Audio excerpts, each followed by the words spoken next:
pain is not what we think it is.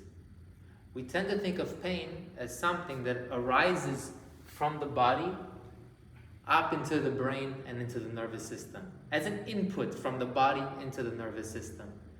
And it would be more accurate to think of pain as an output from the nervous system, as a sort of prediction of the state of the body, of threat to the body. One of the biggest forms of evidence for this idea is the observation that there's not a one-to-one relationship between the experience of pain and actual damage to the body.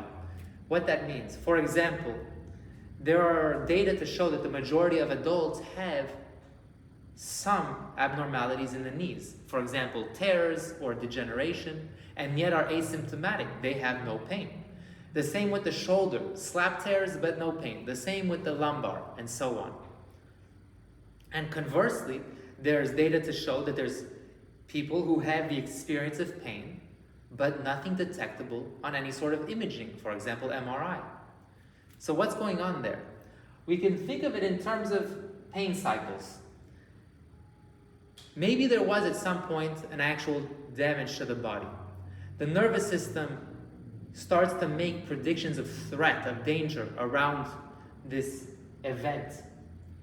Once the damage to the body has gone, though, the nervous system continues making these predictions and continues to produce pain. And the pain, because we interpret pain as a sign of damage to the body, gets reinforced as evidence of there being a threat. So we create a cycle. What are we to do? Are we to ignore our pain? Not quite. Simple rule of thumb. If something is safe, but the nervous system doesn't think so, then it isn't safe. We cannot outwit the nervous system by ignoring our pain. Instead, what are we to do? Give the nervous system some experiences of pain-free movement. Start to re-educate it by showing it that it's safe. How do we do this?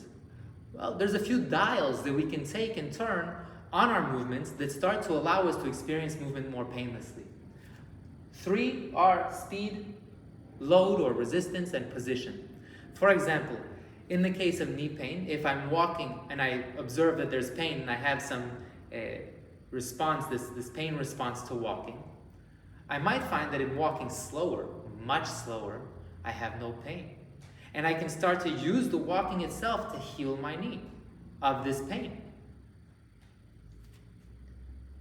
Similarly, I might find that certain motions cause pain when they're loaded. For example, when I'm standing and I'm squatting. But I might find that I can make this motion unloaded, the knee flexion and extension, and there's no pain. And I can start to use this to expose the nervous system to the same exact motion without pain. Similarly, working with position. It's a common injury that the shoulder cannot rise up above a certain point. But if you were to take somebody, they have pain when they lift it past 90. If I were to take a person and lie them down on the floor, perhaps they would be able to lift the arm above 90.